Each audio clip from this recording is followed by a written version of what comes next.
Sanjay, let me begin with this, hike in provisions. You've made a provision of 620 crores for shocks against COVID-19 second wave.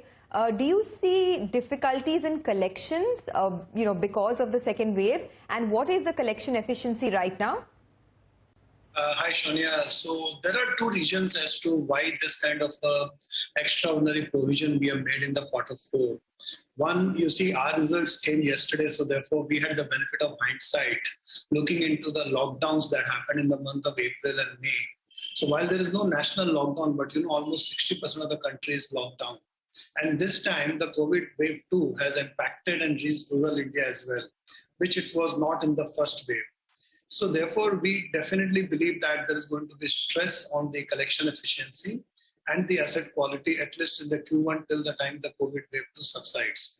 So therefore, while finalizing our accounts, and especially after having done 3,500 crore of capital infusion and with Mr. Poonawalla becoming the chairman of the company, it was decided that we should try and make as much provisions as we can do such that there are no impact of COVID wave 2 in the results in FY22. As a result of that, there are two things we did. One is we increased the provision by creating a management overlay. And as you rightly said, we created an additional provision of 621 crores. The second thing that we also did along with this is also change the write-off policy and made it much, much more stringent. So in vehicle financing, for example, we have changed from 730 plus to 180 plus. In the unsecured SME lending, we have made it from 450 plus to 90 plus. And even in the mortgage business, we have brought down the write-off criteria to 730 plus. As a result of that, the total hit that we took on account of one-time write-off is additional 274 crores in the fourth quarter. So if you add the two together, it is about 895 crores. Now, the result of this is that we have the highest provisioning coverage ratio in the industry at an overall of 9.5% of the total loan book, which incidentally, for example, a year ago was about 4.5%. Similarly, in the NPAs 90 plus, the typical industry provisioning coverage ratio is about 40%. We also were about 36.5. Now it is about 67%. So we are absolutely very well provided for in terms of the any hits or the delinquencies that might happen on account of COVID wave 2 in FY22. So these are the two reasons as to why this decision was taken. Well, Mr. Chamria, Abhishek Kothari this side, taking a cue from there, the May collection efficiency, where did that stand? Because as far as I understand, in yesterday's con call, you did mention that April collection efficiency was around 84%. Now, this elevated provisions that you have made for COVID-19, does that suggest that the stress will be high this time around and that is why you have made the provisions? Yes, Abhishek, you're right. In fact, April collection efficiency was 84.5%. And I had mentioned that May is trending lower than April. So we still don't have the figures because yesterday till midnight the collections would have happened. And today by the afternoon we will get the picture. But of course it is lower than April.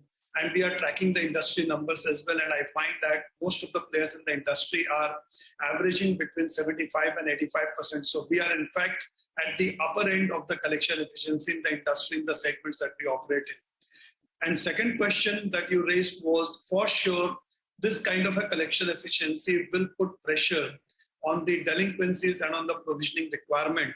And you see, even the RBI policy on the restructuring, which was announced on 5th of May for the MSMEs on one hand and individual and the small businesses on the other, it is not as the way it was when it was announced in 27th March and 17th April last year when the COVID wave 1 happened.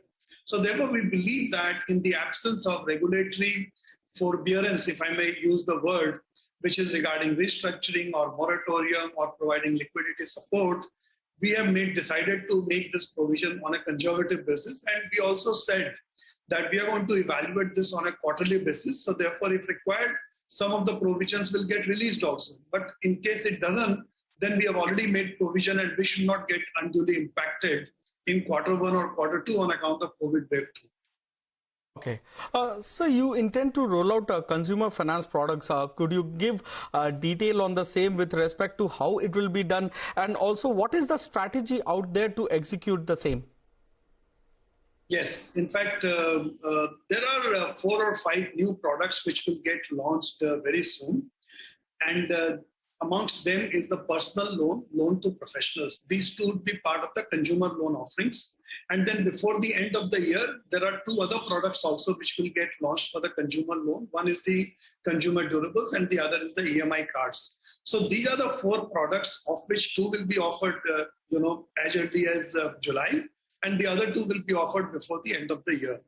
The second question that you asked as to what is the plan and how do we propose to roll it out, then you see Poonawalla Group, they have a very good history, although it is only about 2 to 3 years, in their NBFC Poonawalla Finance, of which the portfolio will be acquired in Magma, and it will become only one entity for the group for the financial services foray.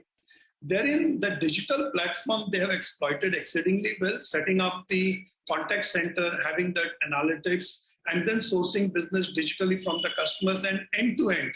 Right from sourcing of deal, underwriting, disbursal, and even collections through 100% e-NACH will all be done through the digital means.